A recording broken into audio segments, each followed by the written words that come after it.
आप देख रहे हैं अनहोनी। तो चलिए बढ़ते हैं आज की इस कहानी की ओर। बात सन 1966 की है। तब देश में बहुत भयानक अकाल पड़ा था। ऐसा अकाल जिसमें गांव के गांव तबाह हो गए। लोग एक एक मुट्ठी भर अनाज को तरसने लगे और कई जगहों पर तो लोग एक दूसरे को मारकर भी खाने लगे थे। एक गांव था माधवपुर। जब पूरे देश में अकाल फैला था तो माधवपुर भला इसकी चपेट से कैसे बच पाता। कभी बच्चों की किलकारियों से गुलजार और खुशहाल माधवपुर के लोग अकाल के समय में दाने दाने को तरसने लगे। कुछ समय तक तो जैसे तैसे गांव के लोगों का पेट भरा, क्योंकि 1965 और 66 दोनों ही साल लगातार अकाल पड़ा। इस वजह से गांव में अनाज की पैदावार नहीं के बराबर थी। लोगों के पास जो बचा कुचा अनाज था लोग वही खा रहे थे। धीरे धीरे करके पहले गरीब तबके के लोग और फिर गांव में रहने वाले समृद्ध लोग भी इसकी चपेट में आने लगे। अगल बगल के गांव में भी अकाल ने बड़े पैमाने पर तबाही मचा रखी थी। वो समय ऐसा था कि जब ना तो मोबाइल था और ना ही टेलीफोन। एक दूसरे की खबर लेने में महीनों का भी समय लग जाया करता था। माधवपुर गांव के मुखिया के यहाँ मनोहरपुर गांव के रहने वाले भुवन ने अपनी बहन का ब्याह किया था। इधर कुछ दिनों से उसे अपनी बहन की कोई खबर नहीं मिली थी। वो तो गनीमत थी कि भुवन के गांव में अभी तक खाने भर का अनाज बचा हुआ था, इसलिए भुवन और उसका परिवार सुरक्षित थे। पर उसे अपनी बहन की बहुत चिंता सता रही थी। उसने कई खत लिखे पर उसकी बहन की तरफ से किसी भी खत का कोई जवाब नहीं आया। हार कर एक दिन भुवन ने सोचा क्यों न मैं अपनी बहन के घर से हो आऊं, और यही निश्चय करके अपनी बहन के घर को रवाना हो गया। उसकी बहन का गांव ट्रेन के रास्ते में पड़ता था। रात के समय जब भुवन ट्रेन से माधवपुर स्टेशन पर उतरा तो उस समय रात के 11 बज रहे थे। एक बार तो स्टेशन पर उतरते ही भुवन के शरीर में झुरझुरी दौड़ गई। उसने देखा सारा स्टेशन वीरान पड़ा है, मानो वो स्टेशन पर नहीं किसी शमशान में उतर गया हो। कहीं एक परिंदा भी पर नहीं मार रहा था। भुवन का मन किसी अनहोनी की आशंका से घबरा उठा। उसे लगा कहीं अकाल की चपेट में उसकी बहन का गांव माधवपुर भी तो नहीं आ गया। फिर भी हिम्मत करके वो स्टेशन से बाहर निकला। बाहर भी खूब अंधेरा पसरा हुआ था। कहीं रोशनी की एक किरण भी नहीं दिखाई दे रही थी। मन में डर और घबराहट के साथ भुवन माधोपुर की ओर बढ़ा चला जा रहा था। रास्ते में ऐसा लग रहा था जैसे या तो दुनिया खत्म हो गई हो या चिरागों को रोशन करने वाले। थोड़ा ही आगे बढ़ने के बाद उसे माधोपुर के घर दिखाई देने लगे। पर आश्चर्य कि पूरा स्टेशन जहां वीरान पड़ा था, स्टेशन के बाहर भी किसी आदमी का नामो निशान नहीं था। वहीं माधवपुर का हर घर रोशन था। इसका मतलब यह था कि माधवपुर में अभी भी कुछ लोग सुरक्षित थे। मन ही मन भगवान को धन्यवाद देते हुए भुवन अपने बहन के घर के रास्ते पर आगे बढ़ा और चलता हुआ बहन के घर पहुंच गया। जब बहन के घर पहुंचा तो उसे देखकर उसकी बहन जोर जोर से रोने लगी और कहने लगी, तुमने आने में बहुत देर कर दी भैया, सब खत्म हो गया। पर भुवन इसका मतलब नहीं समझ पाया। उसकी बहन ने उसे बैठाया और घर के सभी लोगों से मिलाया, पर ऐसा लग रहा था जैसे सभी लोगों की आंखें शून्य को निहार रही थी। वो बातें तो कर रहे थे पर भुवन के साथ होकर भी वो उसके साथ नहीं थे।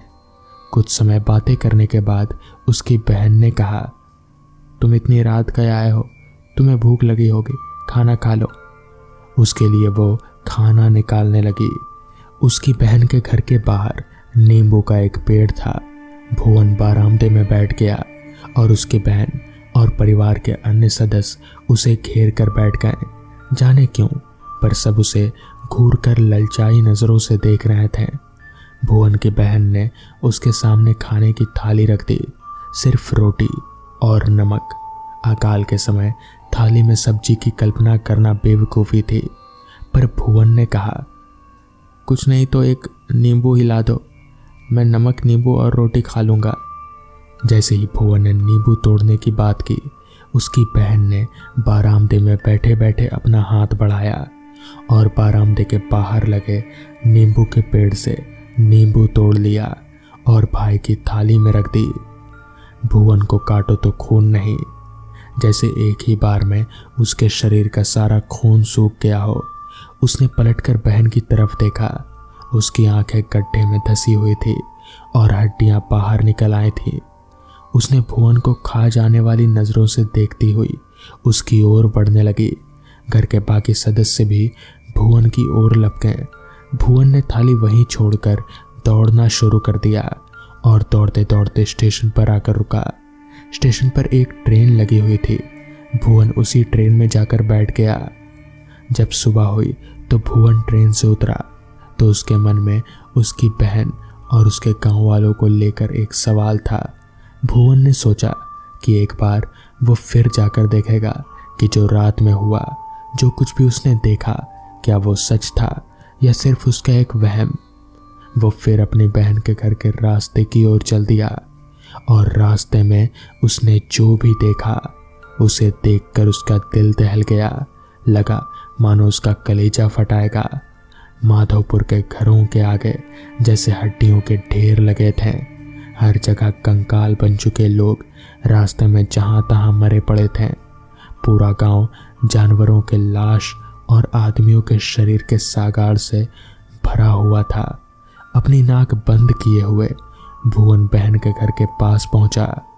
उसने देखा रात को जो नींबू का पेड़ लहलहा रहा था वो सूखा पड़ा था। हर बरामदे में अभी भी वो थाली पड़ी हुई थी जिसमें उसकी बहन ने रात में रोटी परोसी थी। उसने देखा वो थाली कंकड़ों से भरी हुई थी। जब वो घर के अंदर पहुंचा तो उसे उसकी बहन और उसके परिवार वालों के मृत शरीर मिले। सबकी आंखें गड्ढे में धसी हुई। क्या बच्चे और क्या बूढ़े, सबके सब भूख से तड़प तड़प कर मर गए थे। अब भुवन को उसकी बहन की कही बात का मतलब समझ आया, जो उसने कहा था कि तुमने आने में बहुत देर कर दी। तो दोस्तों, ये थी आज की पहली कहानी। तो चलिए बढ़ते हैं आज की दूसरी कहानी की ओर। रात के 3 बजे के करीब रोहित की आंख उसके कुत्ते के बार बार भौंकने से खुल जाती है। रोहित चिढ़ता हुआ, इस रॉकी को क्या हुआ, आज इतना तेज तेज क्यों भौंक रहा है? इतना कहकर वो फिर से सोने की कोशिश करता है, लेकिन 5 मिनट के बाद दोबारा फिर से वो अपने कुत्ते के भौंकने से उठ जाता है। इस बार रॉकी कुछ ज्यादा ही चिल्ला रहा था। रोहित अपने कुत्ते को उल्टा सीधा बोलते हुए दरवाजे तक जाता है कि तभी रॉकी का भौंकना उसकी कुर्राहट में बदल गया। रोहित को बड़ा अजीब लगा। अब इसे क्या हुआ? इतना भौंक रहा था, अब कुर्रा क्यों रहा है? क्या देख लिया इसने? रोहित हल्के से दरवाजे को खोलता है और आगे की ओर बढ़ता है जिधर से रॉकी की आवाज आ रही थी। अब रॉकी की आवाज आना बंद हो चुकी थी। रोहित टॉर्च की रोशनी से देखता हुआ आगे बढ़ रहा था कि तभी उसको एक पेड़ के पीछे, जो कि उसके ही बगीचे में लगा हुआ था, वहां रॉकी की पूंछ जैसा कुछ दिखा। रोहित ने थोड़ा सा आगे बढ़कर जैसे ही उस तरफ टॉर्च की लाइट डाली, उसके बदन में एक ठंडी सी सिहरन दौड़ गई। उसका कलेजा मुंह को आ गया। रोहित ने वहां जो देखा वो ना तो कोई जानवर था और ना ही कोई इंसान। वो जो भी था वो रॉकी को भंबोड़ भंबोड़ कर खा रहा था। रोहित ने टॉर्च की रोशनी जैसे ही उसके ऊपर डाली तो उसने रोहित की तरफ देखा। उसकी सुर्ख खून जैसी लाल आंखों को देखकर रोहित वहीं जड़ हो गया और उसके मुंह से निकला, हे भगवान, ये क्या भला है? वो जो भी था रॉकी को छोड़कर बगीचे के सामने बनी दीवार पर जा बैठा और रोहित को देखकर वो अपने मुंह पर जीभ फिराने लगा। रोहित ये सब देखकर इतना घबरा गया कि उसको कुछ नहीं सूझा। वो सीधा अपने घर के गेट की तरफ भागा। रोहित गेट तक पहुंच भी नहीं पाया, तब तक वो दरिंदा एक ही छलांग में उस दीवार से सीधा रोहित के सामने आ रुका। रोहित कुछ करता उससे ही पहले उस दरिंदे ने अपने हाथ को सीधा रोहित के पेट में घुसेड़ दिया और उसकी अंतड़ियों को निकालकर बड़े आराम से चबाने लगा। अगली सुबह रोहित की लाश उसके घर के गार्डन में मिली, पूरी तरह से खाई हुई। तो दोस्तों, ये थी आज की कहानियाँ। आज मैं आपको अपने जीवन की एक ऐसी घटना बताने जा रहा हूँ जिस घटना के कारण मेरे रातों की नींद उड़ गई थी, और उस घटना को आज भी याद करने से मैं कांपने लगता हूँ।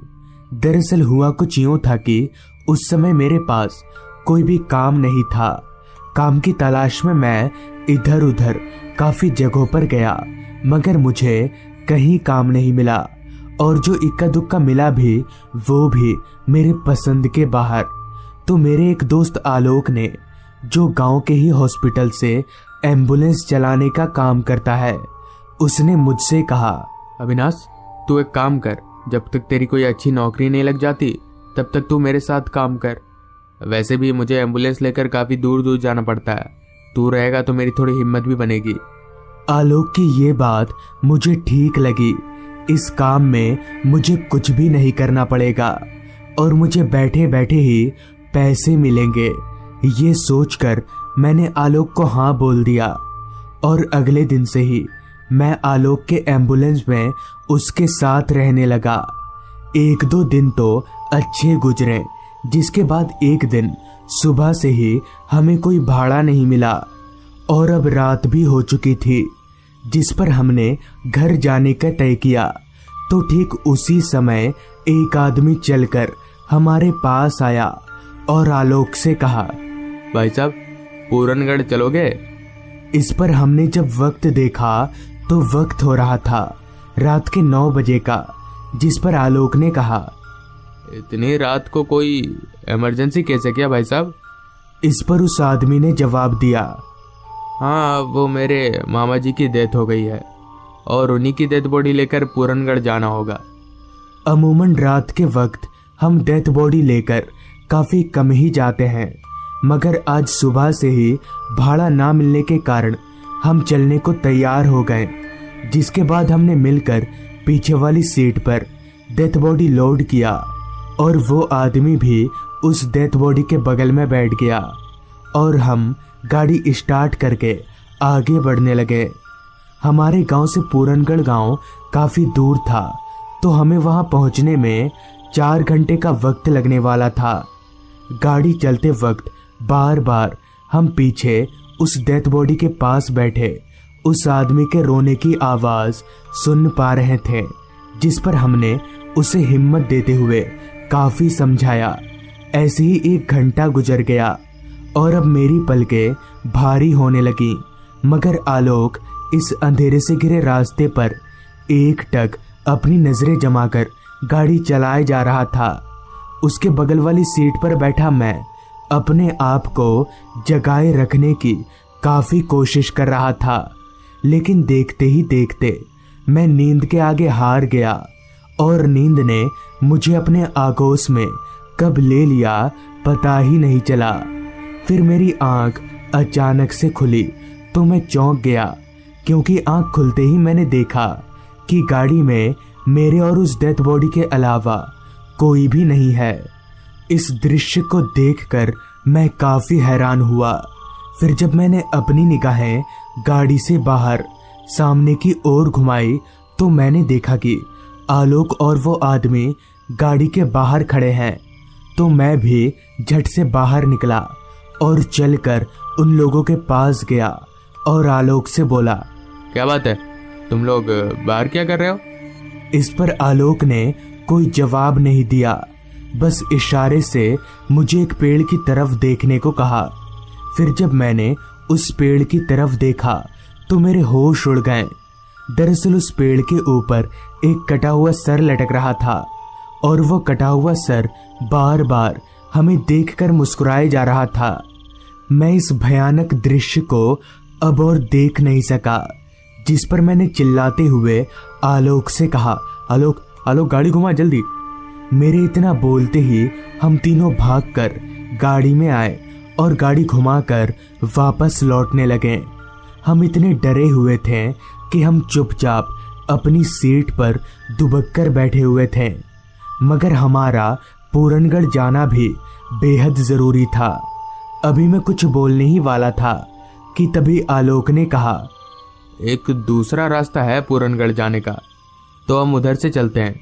इतना बोलकर कुछ आगे जाते ही आलोक ने गाड़ी को बाएं मोड़ लिया, तो बाएं मोड़ते ही हमारे सामने एक लंबा सा रास्ता था जिसके दोनों ओर बस अंधेरा और जंगल ही जंगल थे। अंधेरा तो इस कदर फैला हुआ था उस रास्ते पर कि हमारी हेडलाइट की रोशनी भी कम पड़ रही थी। मगर गाड़ी में बैठे बैठे मेरे जहन में बार बार एक ही सवाल दौड़ रहा था कि उस कटे हुए भूत को देखकर आलोक और ये आदमी पहले क्यों नहीं भागे? क्या इन्हें डर नहीं लग रहा था? तो बातों ही बातों में मैंने ये सवाल आलोक से पूछा, तो उसने इसका जवाब देते हुए कहा, अरे ये भाई साहब जो पीछे बैठे हैं ना, उन्होंने ही मुझसे कहा गाड़ी से बाहर निकलने को। तो पता नहीं उनके बोलते ही मुझे क्या हुआ जो मैं गाड़ी से बाहर निकल गया। आलोक की ये बात मेरे मन में थोड़ी खटकी, मगर फिर मैंने भी इस बात पर उतना ध्यान नहीं दिया और आगे बढ़ते रहे, क्योंकि हमें कहाँ पता था कि हम इससे भी बड़ी मुसीबत में अभी फंसने वाले हैं। खैर, कुछ देर तक तो हमारी गाड़ी ठीक चली, फिर अचानक ही हमारी गाड़ी झटका खाने लगी और 2-3 झटकों में ही बंद पड़ गई। हम तो पहले से ही डरे हुए थे और गाड़ी को इस तरह से बंद होता देख हम और भी डर गए। आलोक ने कई बार गाड़ी स्टार्ट करने की भी कोशिश की, लेकिन गाड़ी स्टार्ट नहीं हुई, जिसके बाद मैंने और आलोक ने गाड़ी का बोनट खोलकर भी चेक किया, मगर हुआ क्या है ये हमें समझ नहीं आया। अब हम बड़ी मुसीबत में फंस चुके थे और हमें समझ नहीं आ रहा था कि हम करें तो करें क्या। तभी मुझे जंगलों के बीच कुछ दूरी पर कुछ टिमटिमाती लाइटें नजर आईं। उन लाइटों को देखकर मैं थोड़ा खुश हुआ कि हम वहां से मदद मांग लेंगे। ये बात मैंने आलोक को भी बताई तो उसकी चिंता थोड़ी कम हुई, जिसके बाद हमने तय किया कि हम तीनों एम्बुलेंस को यहीं लॉक करके डेथ बॉडी को स्ट्रेचर पर लाद कर उस गांव की ओर जाएंगे और गांव वालों से मदद मांगकर रात वहीं गुजारेंगे। सारा कुछ तय करने के बाद हमने डेथ बॉडी को स्ट्रेचर पर लादा और एम्बुलेंस लॉक करके उस गांव की तरफ चलता बना। जंगल का रास्ता होने के कारण रास्ता पूरी तरह से सन्नाटे में डूबा हुआ था। बस हमें बीच बीच में रात कीड़ों की आवाजें ही आ रही थी। चलते चलते हम उस गांव के करीब पहुंचे तो उस गांव का माहौल रात के वक्त भी दिन की तरह था। इतनी रात होने के बावजूद भी गांव के सभी बच्चे खेल रहे थे और गांव वाले भी दिन का सारा काम अभी रात को ही कर रहे थे। तो ये बात मुझे काफी हैरान करने वाली लगी। फिर भी मैंने उस गांव के एक आदमी से कहा, चाचा, हमारी एम्बुलेंस गाड़ी खराब हो गई है, हम डेथ बॉडी लेकर पूरनगढ़ गांव जा रहे थे, तो आप क्या हमें रात भर इस गांव में रुकने देंगे? मेरे इतना बोलते ही वो बुजुर्ग आदमी ना जाने क्यों हमारे साथ आए उस आदमी को घूरने लगा। कुछ देर तक जवाब ना पाकर मैंने दोबारा पूछा, मगर फिर भी वो बुजुर्ग आदमी कुछ ना बोलकर बस डेथ बॉडी के साथ आए उस आदमी को घूरे जा रहा था। तभी एक बार मैंने जब अपनी निगाहें नीचे घुमाई तो नीचे का नज़ारा देखकर मैं जोर जोर से कांपने लगा, क्योंकि जब मैंने नीचे देखा तो उस बुजुर्ग आदमी के पैर उल्टे थे और साथ ही साथ उस आदमी के भी पैर उल्टे थे जो डेथ बॉडी के साथ आया था। यानी कि वो पूरे गांव वालों के साथ ही साथ वो आदमी भी भूत है जो हमारे साथ आया था। तभी मैंने आलोक को कहा, भाई ये सभी भूत हैं, जल्दी भाग यहाँ से। मेरे इतना बोलते ही आलोक भी मेरे पीछे पीछे भागने लगा। भागते भागते हम एम्बुलेंस में आए, मगर इस बार एम्बुलेंस स्टार्ट करते ही एम्बुलेंस एक बार में ही स्टार्ट हो गया और हवा को चीरते हुए वहां से हम लोग भाग निकले। फिर कुछ दिनों बाद हमें पता चला कि कुछ साल पहले बाढ़ आने के कारण पूरा गांव डूबकर मर गया था। तब से उनकी आत्माएं हर रात गांव में ही भटकती हैं और वो आदमी भी भूत था और वो डेथ बॉडी एक छलावा। तो दोस्तों, ये थी आज की कहानी। अगर आपको ये कहानी अच्छी लगी हो तो चैनल को जरूर सब्सक्राइब कर लें। तो मैं आपका दोस्त आर्यन जल्द ही मिलूंगा आपसे ऐसी ही एक कहानी के साथ।